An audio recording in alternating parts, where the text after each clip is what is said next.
a child is stung on the arm by a bee and their arm swells up, then you would treat it with a wrapped ice pack and you should be able to get the swelling down quite efficiently and quickly. If they are able to take an antihistamine, if they've been prescribed it, or if in your house you're looking after them in their house and they have some antihistamine that they are able to take, then that will take down the swelling very quickly. Not in a school environment unless it's been specifically prescribed for them. However, if a child is stung on the arm by a bee and they start to look like that, that is a life-threatening allergic reaction. Now, first thing you should do is flick the bee sting out.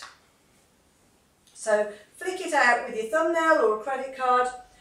Don't squeeze it out with tweezers because you will make things worse. So because you'll squeeze that extra poison in, which will give them an extra boost of allergic substance. So what you want to do is get that out quickly. Then what you want to do is treat their anaphylactic shock fast. If they have been prescribed an EpiPen, that is when you reach for the EpiPen. And if they haven't, I will cover that too. So what is happening is that the body gets it wrong and it perceives something that it doesn't like as a substance it's threatened by, and gets all the forces out and starts producing immunoglobulins and things which produce large amounts of histamine. So it goes into attack mode. If it goes into attack mode, the body produces huge amounts of histamine and various other bits and pieces, which dilates the blood vessels. It makes them leak and lose fluid, which causes swelling, particularly in the airway. It changes your heart rhythm, usually makes it faster, but it affects your heart rhythm. And it gives you a triple whammy of shock, which is why it's called anaphylactic shock. And it can kill you fast.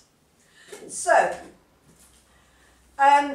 what you need is an EpiPen or a Jext or some sort of adrenaline auto-injector, which will very quickly switch off this mechanism that is going on. This is a real EpiPen. So this is neat adrenaline. And what adrenaline does is it constricts your blood vessels, which dilates your airways because it takes down all that swelling as well. And it switches off this response very, very quickly. What happens if a child was to get hold of that and somehow used it on themselves and they didn't need it? What would happen? Could you die? It's adrenaline. So adrenaline will metabolise it. Yeah, they shouldn't be in a position to get hold of this. Yeah. Because it's a needle. Yeah. But it's adrenaline, and we metabolize it very fast, which is an important point because when you're at the point looking and you're sort of thinking, oh, is it bad enough? Should I be giving it? If you're in doubt that they are having a full-scale allergic reaction, you are giving it. Okay. And much better to give it sooner rather than later. So don't sort of think, oh my goodness, well I was given this bottle of Piriton and I was given this, what am I doing? Bottle of Piriton is for a localised reaction, or a very mild reaction, similar to sort of hay fever type thing. Once your airway starts getting involved, or once you have some sort of a major breathing problem, this is what you need quickly. Now, it can look like a really classic reaction like this, accompanied by hives, flushing of the skin, swollen lips. If you have something like that, it is quite clearly an allergic reaction. However, if that child was asthmatic, it might be that they don't have as pronounced extra symptoms, and what happens is they have an asthma reaction that the pump doesn't work. The normal asthma pump doesn't work as it should do.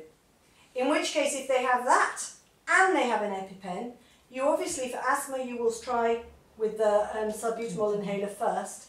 If that really doesn't work, you would then be using an EpiPen with them. And it could be that it causes complete collapse, it could be that it causes major diarrhea and vomiting, so the reaction isn't always as classic as that. And that same child might have been exposed to a peanut and reacted like that one time, had complete collapse another time, had diarrhea and vomiting another time, all to the same thing it was allergic to. So it's very difficult to predict. If you're in doubt, you will use the EpiPen. Right, so this is a real one. Can't see the needle, but if I take off the cap and then was to do that, that needle would very swiftly go into my finger, so I'm not going to do that. Mm-hmm. It's very easy to accidentally inject yourself because it's a very powerful vasoconstrictor and it comes out with quite some bing when you give it. So be very careful when you give it. You will hold it in the dominant hand. You will take off the cap and then you will put it in the upper outer part of the thigh, straight in.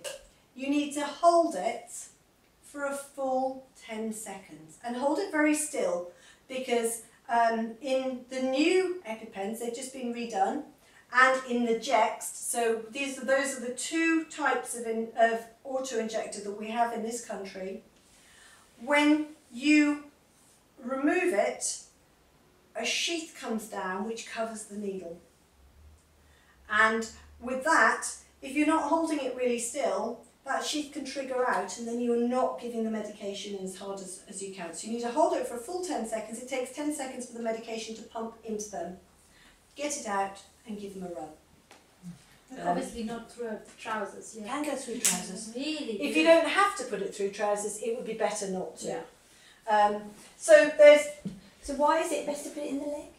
You put it in the leg because it's going to cause the least amount of least likelihood of going into any blood vessels or any nerves. So that side part is the least likely to hit anything that you don't want to hit.